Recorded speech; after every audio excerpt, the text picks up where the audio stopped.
Hello दोस्तों, कैसे हैं आप सभी लोग। आशा है आप सभी लोग बहुत ही बेहतर होंगे। आप लोगों की तैयारी भी बहुत ही बेहतर तरीके से चल रही होगी। आज हम लोगों को देखना था, है ना, भौगोलिक स्थिति और स्थलाकृति, है ना। भौगोलिक स्थिति और स्थलाकृति के बारे में हम लोग के जो भी इंपॉर्टेंट क्वेश्चन है बचे हुए थे वो देखेंगे हम लोग, है ना। दो टॉपिक हम लोग कर चुके हैं इस बुक के, है ना।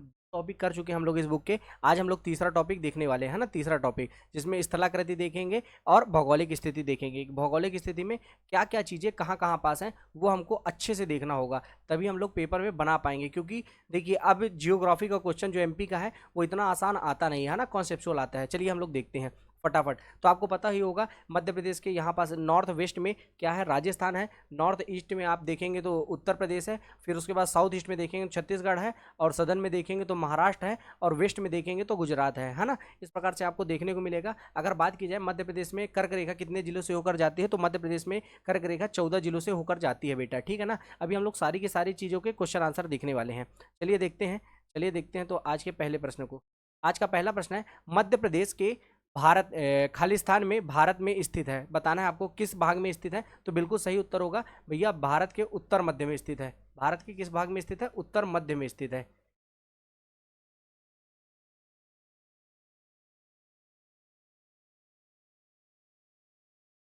चलिए अगला प्रश्न हमारा कि निम्न में से कौन सा जिला मध्य भारत के पठार के अंतर्गत आता है ना। आपको बताना है मध्य भारत के पठार के अंतर्गत कौन सा जिला आता है। तो ऑप्शन है आपके सामने शिवपुरी, खंडवा, इंदौर और सीधी। तो बिल्कुल सही होगा, शिवपुरी आता है ना। शिवपुरी मध्य भारत के पठार के अंतर्गत आता है। ये सारे के सारे प्रश्न कहीं ना कहीं पेपर में आए हुए हैं व्यापम के। अगला प्रश्न है कि मध्य प्रदेश के उच्चतम बिंदु धूपगढ़ निम्नलिखित में से किस जिले में स्थित है। तो धूपगढ़ आपको पता ही होगा, होशंगाबाद, जिसका नाम हाल ही में चेंज कर दिया गया है और इसका नाम क्या हो गया, अब नर्मदापुरम रख दिया गया है। इसका नाम क्या रख दिया गया है बेटा? नर्मदापुरम रख दिया गया है। अगला प्रश्न है, कौन सा क्षेत्र मध्य प्रदेश में नहीं है। तो बिल्कुल पता है आपको, छोटा नागपुर का पठार मध्य प्रदेश में नहीं है ना। छोटा नागपुर का पठार मध्य प्रदेश में नहीं है। अगला प्रश्न है, बघेलखंड मध्य प्रदेश के भाग में स्थित है। आपको बताना है मध्य प्रदेश के किस भाग में स्थित है बघेलखंड। बघेलखंड आपको पता ही है कि उत्तर पूर्वी क्षेत्र में स्थित है। कहाँ है? उत्तर पूर्वी क्षेत्र में स्थित है। अगला प्रश्न है, त्रिकुट पर्वत, त्रिकुट पहाड़ी कहाँ स्थित है। तो पूछ चुका है भैया, त्रिकुट पहाड़ी कहाँ है? मैहर में है। जो कि मैहर कौन सा जिला है? मध्य प्रदेश का 55वां जिला है मैहर। मध्य प्रदेश का 55वां जिला है मैहर। यहीं पास त्रिकुटा पर्वत स्थित है, जहां पर माँ शारदा विराजमान है। यहीं पास आपको देखने को मिलेगा बेटा आला उदल तालाब भी देखने को मिलेगा, जो कि बहुत ज्यादा फेमस है ना। आला उदल तालाब। आपको यहाँ ये जो तालाब देखने को मिल रहा है आला उदल का, आला उदल आखिर सेनापति किसके थे? तो परमार्दी देव के सेनापति हुआ करते थे हमारे, कौन? आला उदल, है ना। पृथ्वीराज तृतीय ने इनको हरा दिया था, है ना। कब? 1182 में, 1182 में इन्हें हरा दिया था। अगला प्रश्न हमारा, एक भूवैज्ञानिक दृष्टिकोण से मध्य प्रदेश का सबसे पुराना भाग कौन सा है। तो बिल्कुल सही बात है भैया, गोंडवाना भूमि, है ना। गोंडवाना भूमि सबसे पुराना भाग है।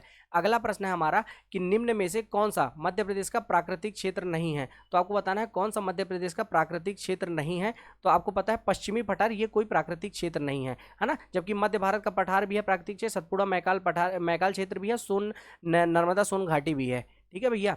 अगले प्रश्न की ओर चलते हैं। तो अगला प्रश्न हमारा, सीधी एवं झाबुआ में सूर्योदय के समय पर विचार एवं सही विकल्प चुनना है। तो बिल्कुल सही भैया, ये क्या होता है? आधे घंटे का अंतर है दोनों में। देखिए क्यों, अगर यहाँ पर सिंगरौली और अलीराजपुर भी लिख जाए ना प्रश्न में, तो बेटा प्रश्न की प्रकृति चेंद्र नहीं होगी, क्योंकि दोनों के बीच में कितने का अंतर है? दोनों के बीच में, है ना, दोनों के बीच में आपको पता ही होगा कितना। दोनों के बीच में जो डिफरेंस है अपन लोग किसे डिग्री से निकालते हैं, है ना, डिग्री से निकालते हैं। तो दोनों के बीच में 34 मिनट का अंतर है, ठीक है ना। 34 मिनट, इसी को ये लिखा हुआ है क्या? आधे घंटे, ठीक है ना, आधे घंटे लिखा हुआ है। और डिग्री की बात करें तो समथिंग 74 डिग्री में आता है हमारा अलीराजपुर वाला एरिया। और यहाँ पास आता है 82.5 डिग्री में हमारा कौन सा? ये सिंगरौली, जो एकमात्र जिला है जहाँ से क्या निकलती है, जो मध्य से रेखा निकलती है। तो दोनों के बीच में आप देखिए कितने का अंतर है, तो 9 डिग्री का अंतर है ना, समथिंग 9 डिग्री का अंतर है। 9 6 7, हाँ 7 से 9 डिग्री का अंतर है दोनों के बीच में। इस हिसाब से आप निकाल सकते हैं, ठीक है भैया। अगला प्रश्न हमारा, मध्य प्रदेश के पश्चिम में कौन सा राज्य स्थित है। तो आपको पता ही है गुजरात राज्य स्थित है। और गुजरात से हमारे दो जिलों की सीमाएं साझा करता है हमारा मध्य प्रदेश। कौन कौन से है वो? अलीराजपुर और झाबुआ, है ना, अलीराजपुर और झाबुआ। अगला प्रश्न है, मध्य प्रदेश में गोल्डन ट्रायंगल इन क्षेत्रों को कहा जाता है। तो बताइए भैया, गोल्डन ट्रायंगल, बिल्कुल ग्वालियर, झांसी और खजुराहो को बेटा ग्वालियर ट्रायंगल कहा जाता है। ग्वालियर, झांसी और खजुराहो, है ना, ग्वालियर, झांसी और खजुराहो, इसको याद रखिएगा, है ना, बहुत ही इंपॉर्टेंट प्रश्न है। और यहीं पास अगर पूछ लिया आपसे गोल्डन ट्रायंगल के मंदिर कहाँ है, तो गोल्डन ट्रायंगल के मंदिर बेटा मुरैना में है ना। बटेश्वर समूह के मंदिर, पदेश्वर, बटेश्वर, पदेश्वर और मितावली, मितावली, पदावली और बटेश्वर, है ना। मितावली, पदावली और बटेश्वर, ये तीनों समूह के मंदिर कहाँ देखने को मिलेंगे आपको? मुरैना में। मुरैना में एक और प्रसिद्ध मंदिर है जिसे कहते हैं कक्कन मठ का शिव मंदिर, जो कि कक्कन मठ का शिव मंदिर कहाँ है? मुरैना में है। काफी ज्यादा फेमस है ये। अगला प्रश्न हम चलते हैं अगला प्रश्न की ओर। अगले प्रश्न में है कि भारत का भौगोलिक केंद्र गांव कौन सा है? तो बिल्कुल भैया, भारत का भौगोलिक केंद्र गांव कौन सा है? जबलपुर के पास करौंदी है। जबकि अगर आपसे पूछे कि पृथ्वी का केंद्र बिंदु कौन सा है, पृथ्वी का केंद्र बिंदु, तो आप बता दीजिएगा पृथ्वी का केंद्र बिंदु हमारा है उज्जैन की मंगलनाथ मंदिर। उज्जैन का मंगलनाथ मंदिर पृथ्वी का केंद्र बिंदु है। जबकि आपसे पूछेगा अखंड भारत का केंद्र बिंदु कौन से है, तो बैतूल है ना, बैतूल। बैतूल का बारसाली, है ना, बैतूल का बारसाली। अगर आपसे बात करें अगले प्रश्न की, उत्तर और दक्षिण भारत की पारंपरिक सीमा नदी कौन सी डिसाइड करती है? तो बिल्कुल नर्मदा नदी डिसाइड करती है। और अगर उत्तर और दक्षिण की बात करें तो यही नर्मदा नदी बहती है, और कहाँ? पश्चिम की ओर बहती है, और जो कि भ्रंश घाटी में बहती है बेटा, है ना। किसमें? भ्रंश घाटी में बहती है हमारी नर्मदा नदी। अगला प्रश्न हमारा देख लेते हैं। यही लिखा है कि मध्य प्रदेश में चट्टानी इलाका है जो इसके लिए प्रसिद्ध है ना। कौन सा चट्टानी इलाका है? बिल्कुल सिंचाई के लिए फेमस है ना, मध्य प्रदेश का चट्टानी इलाका, जो कि टैंक सिंचाई के लिए बहुत ही ज़्यादा फेमस है ना, बहुत ही ज़्यादा फेमस है। अगला प्रश्न हम देख लेते हैं। तो मध्य प्रदेश से गुजरने वाली महत्वपूर्ण अक्षांश कौन सा है? तो बिल्कुल बेटा कर्क रेखा गुजरती है ना, 23.5 डिग्री, है ना, 23.5 डिग्री नॉर्दर्न हमारे मध्य प्रदेश से ही होकर गुजरती है, जो कि कितने जिलों से होकर गुजरती है? मध्य प्रदेश के 14 जिलों से होकर गुजरती है। अगर मैं वही 14 जिलों से आपका बात करूं तो सबसे पहले रतलाम, रतलाम के बाद बेटा रतलाम के बाद उज्जैन के बाद आगर के बाद राजगढ़ के बाद आपका विदिशा के बाद रायसेन के बाद सीहोर, और यहीं पास भोपाल से भी जाती है, अर्थात भोपाल संभाग के पूरे जिलों से होकर जाती है। फिर उसके बाद सागर के बाद दमोह के बाद बेटा जबलपुर के बाद उमरिया के बाद शहडोल। इस प्रकार से पूरे के पूरे 14 जिलों से होकर कौन सी रेखा जाती है? हमारी कर्क रेखा होकर जाती है। अगला प्रश्न है कि मध्य प्रदेश मुख्य रूप से क्या है बेटा? पठारी इलाका है हमारा मध्य प्रदेश। अगला प्रश्न है नर्मदा के पूर्व छोर और सतपुड़ा के पूर्वी छोर खाली स्थान पर मिलते हैं, तो बिल्कुल बेटा कहां पर मिलते हैं? ये आपको महाकौशल में देखने को मिलेगा, है ना, महाकौशल में मिलते हैं दोनों के छोर, ठीक है ना, महाकौशल क्षेत्र में दोनों के छोर मिलते दिखते हैं। अगला प्रश्न हमारा, वर्ष 2008 में भोपाल को विभाजित करके, है ना, निम्न में से कौन सा संभाग बनाया गया था? तो बिल्कुल बेटा नर्मदापुरम संभाग बना था, है ना, नर्मदापुरम संभाग बना था। और 2022 में जो नर्मदापुरम जिला था उसको भी होशंगाबाद जिला था जो, उसे भी अब नर्मदापुरम कर दिया गया है। कब? 2022 में। मध्य प्रदेश में आपसे पूछेगा जिलों की संख्या कितनी है, तो बता दीजिएगा 55 जिले हो चुके हैं। अगला प्रश्न है हमारा कि मध्य प्रदेश का कुल भौगोलिक क्षेत्र है, मध्य प्रदेश का कितना भौगोलिक क्षेत्र है? तो आपको पता ही होगा 308252, है ना, 308252, अर्थात ये वाला उत्तर बिल्कुल सही होगा, है ना, ये वाला उत्तर बिल्कुल सही होगा। अगला प्रश्न है हमारा कि मध्य प्रदेश के दक्षिण में 2 राज्य स्थित हैं, वे कौन से हैं? दक्षिण में बेटा 2 राज्य स्थित हैं, तो बिल्कुल छत्तीसगढ़ तो स्थित ही है ना, छत्तीसगढ़ तो स्थित ही है। आप देखेंगे दक्षिण क्या पूछ रहा है, तो ये देखिए महाराष्ट्र और आंध्र प्रदेश एकदम एक्यूरेट आएगा, क्योंकि छत्तीसगढ़ और झारखंड लेंगे तो थोड़ा सा आपको राइट में मुड़ना पड़ेगा, लेकिन और छत्तीसगढ़ और झारखंड लेंगे तब भी थोड़ा सा राइट में, लेकिन एक्यूरेट अगर जाएंगे तो महाराष्ट्र और आंध्र प्रदेश आपको एकदम नीचे मिलेंगी, ठीक है बेटा। अगला प्रश्न है हमारा कि जबलपुर जो कि एक महत्वपूर्ण शहर है, खालिस्तान क्षेत्र में आता है, तो बिल्कुल बेटा महाकौशल क्षेत्र में आता है ना। इसको डाहल भी कहा जाता है, कलचुरियों की राजधानी हुआ करती थी, है ना, कलचुरी राजाओं का शासन कहाँ होता था? यही महाकौशल क्षेत्र में ही होता था। अगला प्रश्न है हमारा, किन जिलों से होकर कर्क रेखा नहीं गुजरती है, आपको बताना है। तो रतलाम उज्जैन मैंने आपको अभी बताया, शाजापुर से अब नहीं जाती, अब जाती है शाजापुर से जो अलग हो चुका है आगर मालवा, अब आगर मालवा से जाती है, राजगढ़ से बिल्कुल जाती है, भोपाल से भी, जबलपुर से भी, जबकि इंदौर और बालाघाट से बिल्कुल भी नहीं जाती। तो यही वाला उत्तर क्या होगा हमारा? सही होगा। यही वाला उत्तर क्या होगा बेटा? सही होगा। अगला प्रश्न इधर लिखा हुआ है कि 25वां कि मध्य प्रदेश के पूर्व में स्थित 2 राज्य कौन से हैं? तो मध्य प्रदेश के पूर्व में स्थित कौन सा है? छत्तीसगढ़ और झारखंड, है ना, छत्तीसगढ़ और झारखंड। ये तो एलिमिनेशन से बिल्कुल आ जाएगा। एलिमिनेट आप तभी कर पाएंगे जियोग्राफिक क्वेश्चन जब आपको मैप आपके दिमाग में बसा हुआ हो। क्षेत्रफल के आधार पर मध्य प्रदेश में सबसे बड़ा और सबसे छोटा जिला कौन सा है? तो बिल्कुल छिंदवाड़ा और दतिया। लेकिन अब आपसे पूछेगा वर्तमान के हिसाब से सबसे बड़ा जिला कौन सा है, तो बेटा बता देना वर्तमान के हिसाब से सबसे बड़ा जिला कौन सा है? शिवपुरी है। जबकि ये प्रश्नानुसार लिखा है, जबकि 2011 की जनगणना के हिसाब से पूछेगा अगर, तो बता दीजिएगा सबसे बड़ा जिला हमारा शिवपुरी, है ना, सबसे बड़ा जिला हमारा शिवपुरी नहीं भैया, छिंदवाड़ा, है ना, सबसे बड़ा जिला हमारा छिंदवाड़ा, है ना, 2011 की जनगणना के हिसाब से। तो प्रश्न की प्रकृति समझिएगा बेटा कि प्रश्न आपसे पूछ क्या रहा है ना, प्रश्न आपसे पूछ क्या रहा है एग्जामिनर। प्रश्न की प्रकृति क्योंकि चेंज हो जाएगी, है ना, आंसर की प्रकृति चेंज हो जाएगी। प्रश्नानुसार। अगला प्रश्न है भारतीय भारतीय मानक माध्याह्न कौन सा है? तो बिल्कुल भैया भारतीय मानक माध्याह्न 82.5 डिग्री पश्चिम देशांतर है, 22.5 डिग्री पूर्वी देशांतर, या उत्तरी देशांतर, या दक्षिणी देशांतर। तो बिल्कुल 82.5 डिग्री पूर्वी देशांतर है, जो कि मध्य प्रदेश के एकमात्र जिले सिंगरौली से होकर जाता है बेटा। किससे? सिंगरौली से होकर जाता है। और अगर भारत की बात करें तो भारत में 5 राज्यों से होकर जाता है। अगला प्रश्न है मध्य प्रदेश के उत्तर में स्थित राज्य कौन सा है? तो मध्य प्रदेश के उत्तर में स्थित राज्य है राजस्थान और उत्तर प्रदेश, है ना, राजस्थान और उत्तर प्रदेश। ठीक है बेटा। अगला प्रश्न हम लोग देख लेते हैं। अगला प्रश्न है मध्य प्रदेश भारत का खालिस्तान सबसे बड़ा राज्य है, तो दूसरा सबसे बड़ा राज्य है। अगर छत्तीसगढ़ का गठन ना हुआ होता तो अभी क्या होता? मध्य प्रदेश सबसे बड़ा राज्य होता। बहरहाल सबसे बड़ा राज्य कौन सा है? तो राजस्थान है, क्षेत्रफल के हिसाब से। ठीक है ना, क्षेत्रफल के हिसाब से। अगला प्रश्न हम देख लेते हैं। अगला प्रश्न है हमारा नीमच जिला किस अन्य राज्य की सीमा को स्पर्श करता है? तो नीमच राजस्थान जिले की सीमा को स्पर्श करता है। ठीक है ना बेटा, नीमच राजस्थान जिला की सीमा को स्पर्श करता है। एक दिन मैंने आपसे नीमच का फुल फॉर्म भी पूछा था, है ना। नीमच का full form north Indian military and artillery and cavalry headquarter, इस प्रकार से नीमच का फुल फॉर्म है। नीमच छावनी अंग्रेजों के द्वारा बसाई गई थी, अंग्रेजों के द्वारा बसाई गई थी। ठीक है ना बेटा। सीआईएसएफ का गठन यहीं किया गया था सबसे पहले। सीआईएसएफ का गठन सबसे पहले नीमच में ही किया गया था। ठीक है, आप इसको ध्यान रखेंगे। अगला प्रश्न होशंगाबाद में स्थित पर्वत श्रृंखलाओं के नाम बताना है। होशंगाबाद में ऐसा कौन सी पर्वत श्रृंखला स्थित है? तो बिल्कुल सही बेटा, सतपुड़ा पर्वत श्रृंखला स्थित है ना। होशंगाबाद में कौन सी श्रृंखला स्थित है? सतपुड़ा पर्वत श्रृंखला स्थित है। अगला प्रश्न हमारा निम्नलिखित में से कौन सा मध्य प्रदेश का प्राकृतिक क्षेत्र नहीं है ना। प्राकृतिक क्षेत्र नहीं है, ये देख चुके हैं अपन लोग, पश्चिमी पठार नहीं है। ये पटवारी एग्जाम में आ चुका है बेटा प्रश्न, है ना, पटवारी में आ चुका है। अगला प्रश्न है हमारा कि विंध्य श्रेणी में सबसे ऊंची चोटी कौन सी है? विंध्य श्रेणी की सबसे ऊंची चोटी आपको बताना है। तो बिल्कुल भैया सद्भावना शिखर, है ना, सद्भावना शिखर विंध्य चोटी, विंध्य की श्रेणी की क्या है? सबसे ऊंची चोटी है। नहीं, इसमें तो हाँ बिल्कुल सही है ना। विंध्य सबसे ऊंची चोटी कौन सी है? यही गुडविल चोटी। ये इसका डिस्क्रिप्शन यहाँ पास लिखा है। चलिए भैया अगला प्रश्न है सिंध और बेतवा नदियों के बीच स्थित है ना। सिंध और बेतवा नदियों के बीच स्थित है बिल्कुल अशोकनगर, है ना। अशोकनगर सिंध और बेतवा नदी के बीच स्थित है।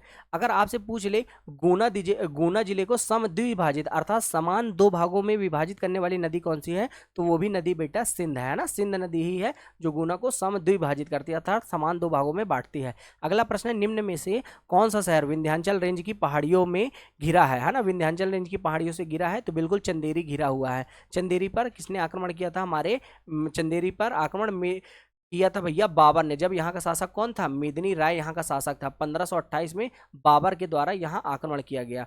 अगला प्रश्न है मध्य प्रदेश भारत के खालिस्तान भौगोलिक क्षेत्र का गठन है ना। कितने भौगोलिक क्षेत्र का गठन है? तो 9.38 क्षेत्रफल है ना। मध्य प्रदेश का 9.38 क्षेत्रफल है भारत के कुल क्षेत्रफल का। अगला प्रश्न है मध्य प्रदेश की सीमा कितने प्रदेशों से छूती है? तो 5 प्रदेशों से छूती है। ठीक है ना, 5 प्रदेश। यहाँ पास मध्य प्रदेश बना के आप लिख सकते हैं ऐसे, राजस्थान, यहाँ पास से यूपी, यहाँ पास से छत्तीसगढ़, यहाँ पास से महाराष्ट्र और यहाँ पास से बेटा गुजरात। ठीक है ना, गुजरात। गुजरात से अगर बोले तो 2 जिलों की सीमा स्पर्श करती है। राजस्थान से अगर बात की जाए बेटा तो 10 जिलों की सीमा स्पर्श करती है। यूपी से बात करें तो 14 जिलों की सीमा स्पर्श करती है।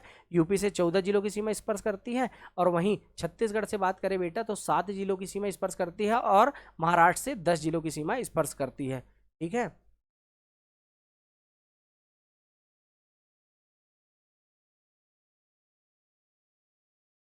चलिए भैया आगे चलते हैं। अगला प्रश्न है किस जिले में सतपुड़ा पर्वत श्रृंखला नहीं है? किस जिले में आपको बताना है सतपुड़ा पर्वत श्रृंखला नहीं है? तो बिल्कुल नहीं है भैया, बिलासपुर में, है ना। बिलासपुर नहीं है। अगर सतपुड़ा की बात करें तो सतपुड़ा पर्वत श्रृंखला ये मध्य प्रदेश में ऐसे जाती है। तो मध्य इसका देखिए सबसे पश्चिमी बिंदु होगा, मध्य बिंदु होगा और फिर पूर्वी बिंदु होगा। अगर पश्चिमी की बात करें तो राजपीपला आपको देखने को मिलेगी, राजपीपला श्रेणी, और राजपीपला की सबसे ऊंची चोटी आपको देखने को मिलेगी चूलगिरी। ठीक है बेटा। फिर उसके बाद मध्य की बात करें तो मध्य में कौन सी श्रेणी देखने को मिलेगी? महादेव श्रृंखला मिलेगी। महादेव की सबसे ऊंची चोटी आपसे अगर पूछे तो बता देना बेटा धूपगढ़ है ना। धूपगढ़ की चोटी 1350 मीटर है, जबकि चूलगिरी की कितना है? 1215 मीटर। अगर यही बात करें पूर्वी की तो पूर्वी में आ जाता है अपना मैकाल, है ना। मैकाल की सबसे ऊंची चोटी, है ना, अमरकंटक ही है, जो कि कितने हैं? 1065 मीटर पे, है ना, 1065 मीटर। आगे चलते हैं भैया, आगे चलते हैं। अगला प्रश्न हमारा, मध्य प्रदेश के 3 प्रमुख शहर कौन से हैं जो कर्क रेखा के सबसे समीप स्थित है? तो भैया जहां से कर्क रेखा जाएगी, उज्जैन, रतलाम और राजगढ़।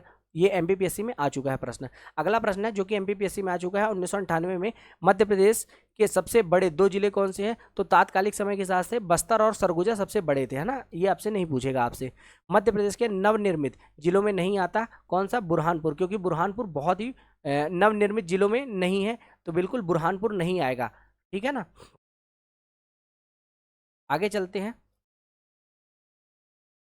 आगे चलते हैं। तो अगला प्रश्न है बेटा, किन जिलों का समूह बुंदेलखंड क्षेत्र में आता है? तो बुंदेलखंड में टीकमगढ़, दमोह, छतरपुर आता है, ठीक है ना, टीकमगढ़, दमोह, छतरपुर। और यहीं पास आपको देखने को मिलेगा पन्ना भी, है ना, पन्ना भी आपको यहीं देखने को मिलेगा। सागर और दमोह भी आपको यहीं देखने को मिलेगा। सागर और दमोह भी आपको बुंदेलखंड क्षेत्र में देखने को मिलेगा। बुंदेलखंड क्षेत्र में आपको मिश्रित मिट्टी देखने को मिलेगी बेटा। कौन सी मिट्टी? मिश्रित मिट्टी भी देखने को मिलेगी, है ना। अगला प्रश्न हम देख लेते हैं। अगला प्रश्न है हमारा, मध्य प्रदेश में छत्तीसगढ़ के गठन के बाद कितने जिले हैं? है ना, छत्तीसगढ़ के गठन के बाद कितने जिले बचे थे भैया? 45 जिले, क्योंकि 1972 में बेटा 2 जिलों का गठन किया गया था। कौन कौन से? हमारा भोपाल, है ना, भोपाल और राजनांदगांव, भोपाल और राजनांदगांव का गठन किया गया था। इस प्रकार से हो गए थे कितने बेटा? 45 जिले, है ना, इस प्रकार से हो गए 45 जिले। फिर उसके बाद 1998 में बेटा, 1998 में 10 और प्लस 6, है ना, बी आर दुबे समिति की सिफारिश पर 10 और सिंहदेव समिति की सिफारिश पर 6 जिले बने थे, अर्थात टोटल 16 जिले बने। तो कितने हो गए? 45 प्लस 16 हो गए हमारे 61, है ना बेटा, 61। और 61 में से 45 रह गए मध्य प्रदेश में और 16 चले गए छत्तीसगढ़ में। इस प्रकार से आपको विभाजन भी पता होना चाहिए। अगला प्रश्न हमारा, क्षेत्रफल की दृष्टि से मध्य प्रदेश विभाजन के बाद, है ना, देश में कौन सा स्थान रहा? तो भैया दूसरा स्थान, क्षेत्रफल की दृष्टि से दूसरा हो गया, है ना। पहला कौन सा हो गया हमारा? राजस्थान हो गया, है ना, राजस्थान हो गया। अगले प्रश्न की ओर चलते हैं। अगला प्रश्न हमारा, निम्नलिखित में से कौन सा शहर भारतीय मानक समय देशांतर के निकटतम स्थित है? भैया रीवा स्थित है, क्योंकि 82.5 डिग्री हमारे जस्ट बगल से जाती है। रीवा के बगल में कौन सा भैया? सिंगरौली है ना, सिंगरौली है ना, 82.5 डिग्री पूर्वी देशांतर। अगला प्रश्न है, अमरकंटक स्थित है, तो अमरकंटक कहाँ स्थित है बेटा? मध्य प्रदेश में। और वैसे अगर एक्यूरेट की बात करी जाए तो दोनों में आता है, मध्य प्रदेश और छत्तीसगढ़ दोनों में आता है हमारा अमरकंटक, है ना, अमरकंटक। अगला प्रश्न है, भोपाल बसा है बेटा, तो भोपाल बेटा 5 पहाड़ियों के बीच बसा है ना, 5 पहाड़ियों के बीच बसा है ना, जिसमें आपको श्यामला हिल्स, कटारा हिल्स, ईदगाह हिल्स, न्योरी हिल्स, इस प्रकार की हिल्स देखने को मिलेगी। अगर भोपाल की बात करें बेटा, तो भोपाल को राजा भोज के नाम पे बसाया गया था, राजा भोज ने बसाया था, जिसे भोजपाल कहते थे। फिर अंग्रेज आए तो इसे भूपाल कहे, है ना, भूपाल कहे। और अगर आधुनिक भोपाल को बसाने का श्रेय किसी को जाता है तो अफगान शासक था हमारा, अफगान शासक दोस्त मोहम्मद खान को जाता है।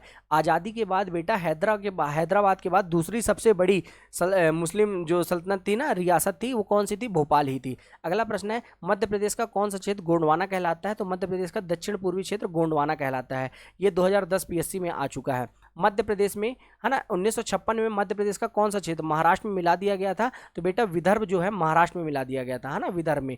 भूवैज्ञानिक दृष्टि से मध्य प्रदेश भाग है तो विंध्य शैल का, है ना, ये गलत लिखा हुआ है बेटा, उत्तर गोंडवाना सेल समूह का भाग है ना, गोंडवाना सेल समूह का भाग है ना। भूवैज्ञानिक दृष्टि से मध्य प्रदेश किसका भाग है बेटा? तो गोंडवाना सेल समूह का भाग है। कभी कभी बुक वालों से भी गलतियां हो जाती है ना, हो जाती हैं, कोई दिक्कत नहीं है, अपन सही लगा लेते हैं। गोंडवाना सेल समूह का भाग है मध्य प्रदेश। अगला प्रश्न है हमारा, मध्य प्रदेश का एकमात्र हिल स्टेशन पचमढ़ी कहाँ है? तो पचमढ़ी कहाँ है बेटा? महादेव पहाड़ियों पे स्थित है पचमढ़ी, है ना। और इसकी सबसे ऊंची चोटी कौन सी कहलाती है? धूपगढ़ की चोटी, धूपगढ़ की चोटी कहलाती है, ठीक है ना। अगर पचमढ़ी को बसाने का श्रेय जाता है तो जेम्स फोर्सिथ को, है ना, क्योंकि जेम्स फोर्सिथ ने ही पचमढ़ी की खोज की थी। लेकिन पचमढ़ी में एक संग्रहालय है, संग्रहालय नहीं है भैया, यहाँ से देनवा नदी होकर जाती है भैया, देनवा नदी, है ना, देनवा नदी पचमढ़ी से होकर ही जाती है। आपसे पूछ ले देनवा नदी किनारे क्या बसा है? तो पचमढ़ी ही बसा है ना, पचमढ़ी ही बसा है। पचमढ़ी में बहुत सारे आपको वाटरफॉल भी देखने को मिलेंगे, है ना, बी फॉल वाटरफॉल आपको यहीं देखने को मिलेगा, सूर्यास्त पॉइंट भी यहीं आपको देखने को मिलेगा। अगला प्रश्न देखते हैं, चंबल घाटी मध्य प्रदेश के किस भौतिक भूभाग में स्थित है? तो बिल्कुल भैया मध्य भारत के पठार में, है ना, मध्य प्रदेश के उत्तरी जिलों में स्थित है। कौन सा भैया? चंबल घाटी, है ना, चंबल घाटी। चंबल घाटी सबसे प्रभावित जिले कौन से? सबसे ज्यादा तो भिंड मुरैना, है ना, भिंड मुरैना सबसे ज्यादा प्रभावित जिले हैं बेटा। और अगर बात की जाए चंबल नदी की, तो चंबल नदी बेटा, चंबल नदी अवनालिका अपरदन करती है, अवनालिका अपरदन करती है ना। पहले यहाँ सबसे ज्यादा डाकू रहे करते थे, है ना, डाकू रहते थे।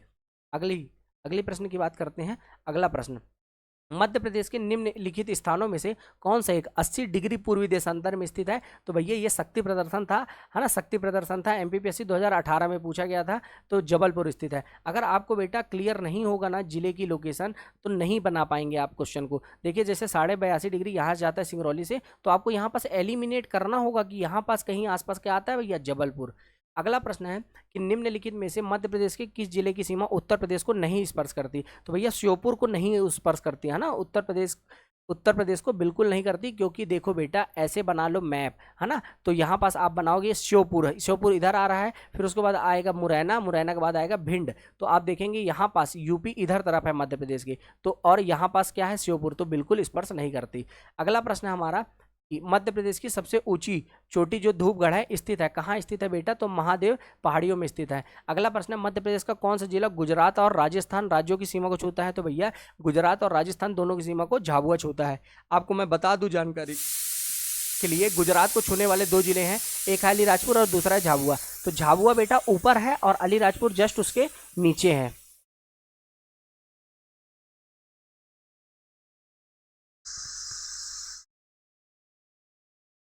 तो बेटा कहाँ है बेटा, देख लीजिए झाबुआ कहाँ है, जस्ट ऊपर है अलीराजपुर के, इसलिए अलीराजपुर झाबुआ छूता है किसको, राजस्थान को भी और गुजरात को भी। चलिए आगे देखते हैं, आगे देखते हैं अगले प्रश्न को। अगला प्रश्न है निम्नलिखित में से कौन सा राज्य मध्य प्रदेश की सीमा को स्पर्श नहीं करता?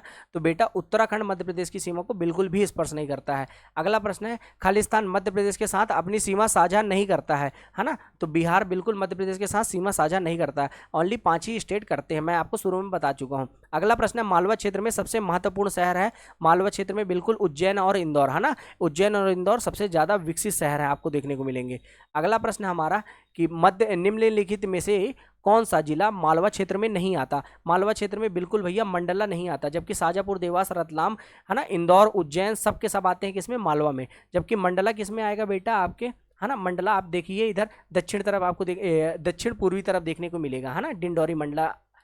अगला प्रश्न है हमारा, आपको बताना है कि मध्य प्रदेश के निम्नलिखित जिलों में से कौन सा जिला उत्तर प्रदेश और छत्तीसगढ़ दोनों राज्य के साथ सीमा साझा करता है? तो बिल्कुल भैया सीधी जो है मध्य प्रदेश का जो जिला है सीधी, जो उत्तर प्रदेश और छत्तीसगढ़ दोनों से सीमा साझा करता है। ये 2017 में आया हुआ प्रश्न है। अगला प्रश्न हमारा, रीवा पन्ना पठार मध्यवर्ती पहाड़ी इलाका के कौन से क्षेत्र में स्थित है? तो बिल्कुल भैया आप बता सकते हैं उत्तर पूर्वी क्षेत्र में स्थित है। अल्टीमेटली आपको बेटा मध्य प्रदेश का मैप और लोकेशन पता होना चाहिए, बस इन सारे के सारे प्रश्न बन जाएंगे वहीं से। भारत का मानक माध्यान्ह यहाँ से गुजरता है, कहाँ से गुजरता है? बिल्कुल सिंगरौली से, बता चुका हूँ मैं आपको, सिंगरौली से गुजरता है।